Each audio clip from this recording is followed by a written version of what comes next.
여러분, 그런 식당 있잖아요. 너무 맛있어서 괜히 손님이 많아질까봐 함부로 소개하지 못하는 곳. 저에게도 그런 식당이 있는데요. 그런데 정말 뜻밖의 기회로 그 식당을 리뷰하게 되었습니다. 회사랑이 숨기고 싶었던 식당, 도대체 어떤 곳인지 자세한 이야기는 영상을 통해 보시죠.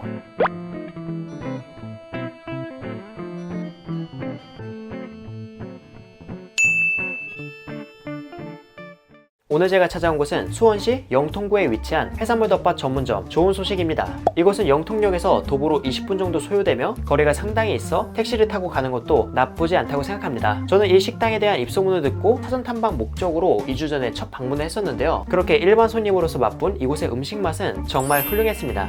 영상에 꼭 담고 싶다는 생각이 들 정도로 만족했지만 식당의 운영 방식 및 흐름을 보니까 아무리 맛이 좋고 특별해도 소개하지 않는 편이 식당 입장에서 더 좋다는 생각이 들더라고요. 그렇게 식당에 대한 후기는 인스타그램 게시물로 남기며 식당 촬영에 마음을 접었습니다.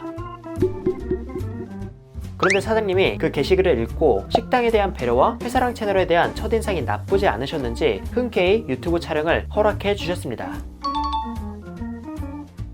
그렇다면 바로 리뷰해보도록 할게요. 우선 이곳은 사전 예약 50%, 당일 예약 50%로 전화 예약을 통해서만 방문할 수 있으며 아마 영상 이후에는 예약 방법이 달라질 수도 있는데요. 자세한 건 고정 댓글을 통해 안내하겠습니다. 식당의 내부는 총 8석으로 바 형식이며 주문은 입구에 있는 키오스크를 통해 진행됩니다. 메뉴는 보이는 것처럼 참치덮밥, 연어덮밥, 흰살생선 덮밥 같은 식사 메뉴가 있고 단품으로는 회와 성게 등을 선보이고 있는데요. 우선 리뷰를 하기 앞서 이곳의 가격대를 말씀드리면 저렴한 편은 아닙니다. 그래서 가성비 맛집이라는 느낌보다는 값어치 않은 식당의 포지션으로 생각해 주시면 좋을 것 같습니다. 저는 이곳에서 많은 사랑을 받는 메뉴들을 주문해 보았고요. 이를 하나씩 리뷰해 보도록 하겠습니다. 우선 주문을 마친 후에 자리에 앉으면 누룽지를 먼저 내어주십니다. 일식집에서 누룽지라니 신기하죠? 밥을 지으며 생긴 누룽지로 보이는데 왠지 이 누룽지를 통해 이곳의 밥맛을 살짝 엿볼 수 있지 않을까라는 생각으로 맛을 보았습니다. 누룽지의 식감은 여는 것과 비슷한데 개인적으로 느끼기에는 쌀 자체의 단맛이 보다 강한 것 같더라고요. 심심함을 달랠과 동시에 점점 기대를 하게 만드는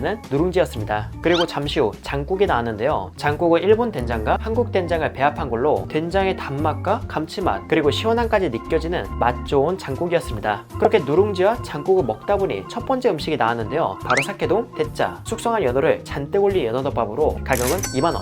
그릇에 들어봤더니 상당히 묵직하더라고요. 그럼에도 2만원이라는 금액이 부담스럽다면 13,000원인 일반 사이즈 사케동도 있기에 이는 재량껏 선택해주시면 좋을 것 같습니다. 아무튼 음식이 나왔으니 두툼한 연어를 간장에 찍고 아래에 있는 초대리밥과 함께 맛보도록 할게요.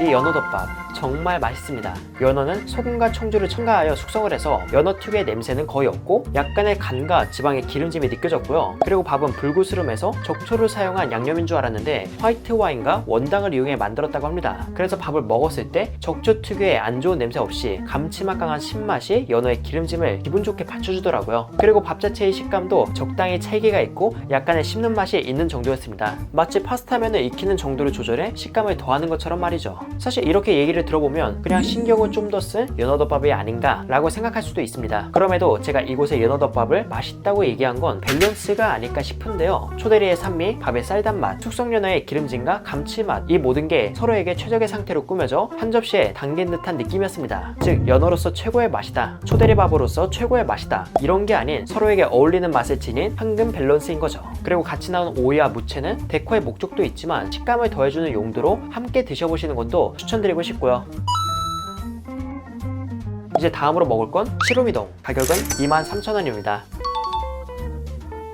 시루미동을 번역하면 흰살생선 덮밥으로 참돔, 연어, 광어로 구성되어 있습니다. 그런데 흰살생선 덮밥에 연어가 있어서 의아한 분들도 계실 것 같은데요. 분류상 살코기 속 근육색소인 미오글로빈 함량에 따라 붉은살 생선, 흰살 생선을 나누는데 연어의 주황색은 미오글로빈이 아닌 다른 색소로 인한 것으로 연어는 흰살 생선에 속합니다. 그래도 연어를 선호하지 않는다면 빼주신다고 하지만 개인적으로 연어와 초대리밥과의 조합이 좋아서 그대로 드셔보시는 걸 권해드리고 싶네요. 저는 앞서 연어를 맛보았으니 이번엔 광어와 초대리밥을 함께 맛보도록 하겠습니다. 보통 우리가 회를 먹으면 탱글하고 탄력 있는 식감을 먼저 떠올리잖아요. 그런데 이 광어는 숙성이 진행되어 탱글함은 빠지고 부드러운 살코기를 씹는 맛만 남았습니다. 비유를 한다면 산미도 없고 힘줄도 없는 육회를 두툼하게 썰어 먹는 느낌이라고 해야 할까요? 그리고 특히 마음에 들었던 건 부드러운 식감임에도 무르거나 푸석함이 없었다는 점입니다. 숙성이라는 게 참 까다로운데요. 온도, 습도, 재료 상태 등 다양한 요인에 의해 맛이 결정되는데 이곳은 나름의 방법으로 잘 숙성하여 광어의 담백함과 숙성의 감칠맛을 깔끔하게 전해주었습니다. 솔직히 말해서 앞서 먹은 연어의 맛이 강렬해서 광어를 먹었을 때 정말 엄청난 맛이다 이런 기분이 들지는 않았지만 그럼에도 큼지막한 광어의 매력을 잘 풀어낸 덮밥이지 않나 싶었습니다.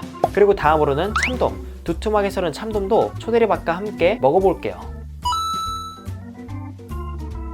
이번에도 광어처럼 숙성이 잘 되어 두툼하게 썰려 있음에도 부드럽고 회 본연의 맛이 잘 담겨 있었습니다. 광어와 차이가 있다면 숙성에서 올라오는 감칠맛의 느낌이 다르다고 해야 할까요? 예를 들어 소고기, 돼지고기의 육향이나 육즙 맛이 다른 것처럼 말이죠. 사실상 이 한 접시에 다채로움이 있는 건 아니지만 참돔과 광어의 매력을 초대리밥을 통해 더 부각시켜 이 둘의 맛 차이를 음미하는 재미로 한 그릇을 즐겨보시는 것도 좋지 않나 싶습니다. 그리고 다음으로 주문한 덮밥이 나왔는데요. 바로 혼마구로동. 가격은 25,000원으로 스페인산 생참치를 사용했다고 합니다. 생참치가 일반 해동참치에 비해 더 비싸기에 퀄리티 대비 가격은 적당하다고 생각하는데요. 과연 그 맛은 어떨지 맛보도록 하겠습니다.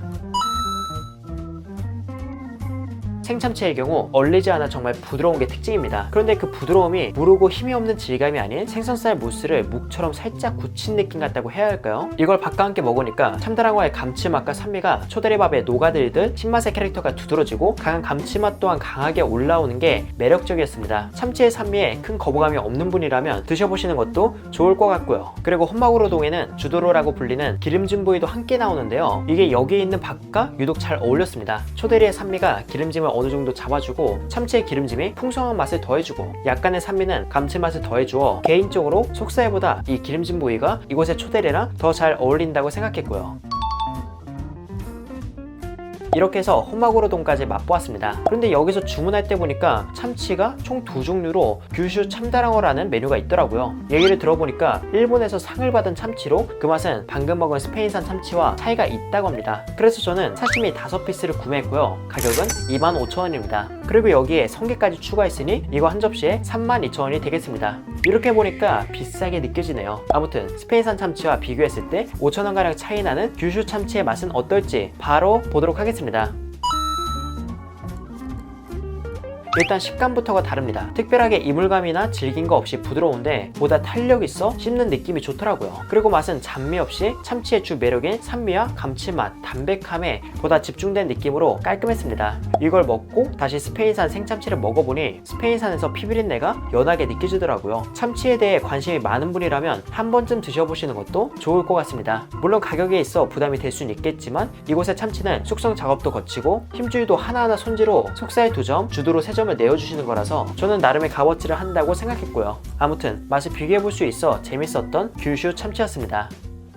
이렇게 해서 저는 좋은 소식이라는 식당에서 만족스럽게 식사를 했습니다. 우선 이곳은 처음에 말했던 것처럼 가성비 맛집은 아닙니다. 그저 먹고 돈이 아깝다는 생각이 들지 않은 식당으로 돈 생각하지 않고 맛난 일식 회덮밥을 드시고 싶은 분들께 추천드리고 싶습니다. 그리고 제가 이곳을 맛집이라는 뉘앙스로 소개하고 있잖아요. 제 기준에서는 맛집이 맞습니다. 일단 제가 맛본 일식 회덮밥 중에선 제일 맛있었고 이 집만의 특색도 있었거든요. 그럼에도 제가 드리고 싶은 말은 결국은 입맛 차이라는 게 있고 가격적으로 엄청 메리트 있는 곳이 아니다 보니 음식을 위해 일부러 찾아가기보다는 수원에 갈 일이 있을 때 맛있는 한 끼를 때우는 목적으로 방문해 주시는 게 아마 가장 만족스럽게 이곳의 음식을 즐기는 방법이지 않나 싶습니다. 너무 기대하고 먼 길 왔는데 취향 차이에 의해 입에 안 맞으면 많이 아쉽잖아요. 그래서 이 말은 꼭 드리고 싶었습니다. 전체적으로 만족스러웠던 이곳, 그럼 아쉬운 점은 어떤 게 있었을까요? 일단 이곳은 술을 팔지 않습니다. 술은 없고 음료만 있기에 정말 식사에 적합한 곳이라고 할 수 있죠. 그 대신 식당에서 도보 3분 거리에 펀더멘탈 브루잉이라는 수제맥주 양주장이 있는데요. 이곳에선 4도에서 10도에 육박하는 맥주부터 디저트로 즐기기 좋은 메뉴까지 있기에 술이 고프신 분들은 식사 후에 이곳에서 아쉬움을 살짝 달래보시는 것도 좋을 것 같습니다. 그런데 사실 회덮밥을 먹을 때 한 끼 곁들일 술이 필요한 거잖아요. 이런 경우엔 미리 전화로 방문 포장을 예약하고 양조장에서 맥주도 포장 후 집 혹은 야외에서 즐겨주시는 게 최선이 아닐까 싶습니다. 그리고 또 아쉬운 점은 영업 일자입니다. 이곳은 휴무가 많은 편으로 일주일 중 수목금토만 영업을 하는데요. 그래서 원하는 날짜에 방문해서 먹기 힘든 힘든 곳이기도 합니다. 휴무 때는 주로 재료 준비를 하신다고 하는데 어쩌면 입소문날 정도로 맛있는 음식을 변함없이 선보일 수 있었던 건 다른 곳에 비해 더 긴 휴무가 있어서 가능한 게 아닐까 싶기도 합니다.